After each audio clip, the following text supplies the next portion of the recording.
নমস্কাৰ মই জিতুমণি পুনৰ স্বাগতম জনাইছো এটা নতুন ভিডিঅ আজি ভিডিঅটো কিহৰ পৰা আপোনালোকে গম পাইছে আসলতে আমাৰ গম নাপাও যে এই বিহুৰ টাইমত বা আমাৰ শিল্পীবোৰৰ ওপৰত আসলতে কিয় এনেকুৱা ধৰণৰ হৈ থাকে আজি গম পাইছে কাৰ কথা ক'ব গৈছো খুব চৰ্চিত হৈছে এই বিষয়ে আৰু মই ভাবিছো যে মোৰ ফালৰ পৰা মোৰ যোনটো মতামত হয় সেই মতামতটো মই দাঙি ধৰো বুলি ভাবিছো আৰু কথাটো এনেকুৱা ধৰণৰ হৈছে যে কৃষ্ণমণি নাথ আমি তেখেতক বহুত আগৰ পৰা শ্ৰদ্ধা কৰি আহিছো বা তেখেতৰ গীত আমি সৰুৰ পৰা শুনি আহিছো কৃষ্ণমণি নাথ এজন সুনামধন্য আসলতে কণ্ঠশিল্পী বুলি ক'লেও ভুল নহব কাৰণ বহুত আগৰ পৰা তেখেতৰ গীত শুনি আহিছো কিন্তু যোৱা কেইদিনমান আগতে এখন অনুষ্ঠান কৰিব যাওঁতে তাত দৰ্শকৰ ফালৰ পৰা এটা ৰিকুৱেষ্ট কৰিছিলে যে নাযাবা নাযাবা গীতটো গাব লাগে যিটো গীত আছিলে আমাৰ জনপ্ৰিয় কণ্ঠশিল্পী কুমাৰ ভৱেশ ডাঙৰীয়াৰ আৰু সেই গীতটো গাব দিয়াৰ কাৰণে কৃষ্ণমণি নাথে কিছুমান বেয়া আচৰণ কৰিছে আসলতে আপোনালোকে ভিডিঅটো হয়তো চাইছে মই অকমান তথাপি ভিডিঅটো লগাই দিছো আপোনালোকে অকমান ভিডিঅ ক্লিপখিনি একবাৰ চাই লওক কি হৈছে আসলতে ঘটনাটো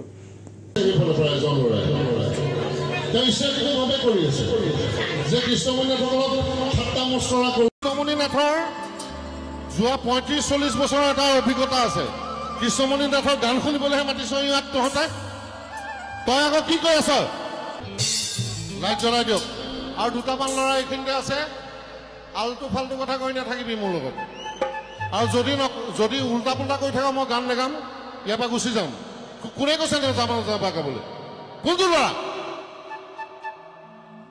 কোনে কৈছে নাযাবা নাযাবা গাবলৈ ফটোমি কৰিব আহিছ ইয়াত মই ইয়াত তহঁতৰ গান গাম মই কৃষ্ণমণি নাথক অলপ ঠাট্টা মস্কৰা কৰোঁ হেৰ' ভাইটি তোৰ পিতৃ মাতৃয়েও তোক ক'ব যে কৃষ্ণমণি নাথ কোন কিমান চনৰ পৰা গান গাইছে 1986 মই প্ৰথম ষ্টাৰ্ট কৰিছোঁ তই জন্মই হোৱা নাই চাগে তেতিয়া তোৰ মাৰ বাপেৰে ক'ব চালে আপোনালোকে কি হৈছিলে আসলতে ঘটনাটো আপোনালোকে গম পাইছে আসলতে মই কৈ দিছো কথাখিনি আৰু চাওক কৃষ্ণমণি নাথে আসলতে তেখেত এগৰাকী শিল্পী হয় আমি সকলোৱে শ্ৰদ্ধা কৰোঁ কিন্তু তেখেতে তই বুলি আসলতে ব্যৱহাৰ কৰি আছিলে আৰু মই এটা কথা ভাবো যে মোৰ ফালৰ পৰা কৈছো শিল্পীবিলাকক যেতিয়া শিল্পীবিলাকক এখন বিহু কমিটিয়ে মাতে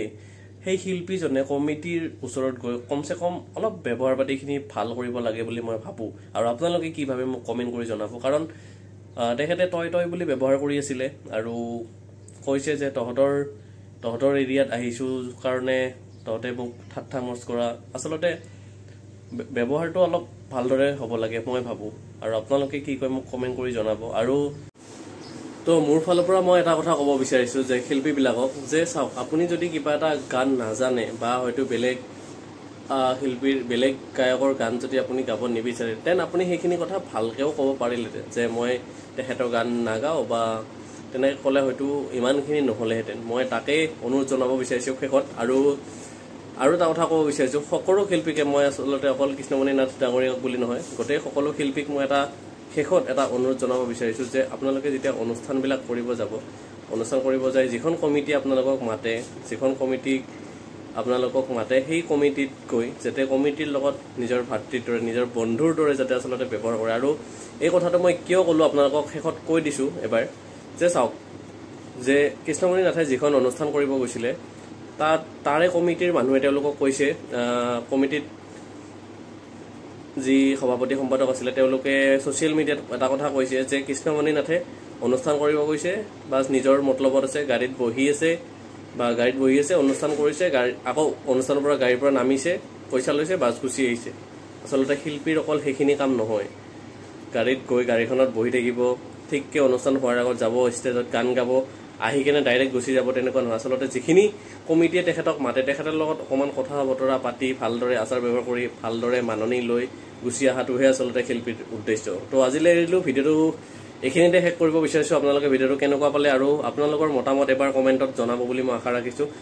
আকৌ লগ পাম নেক্সট ভিডিঅ'ত থেংকছ ফৰ ৱাচিং বা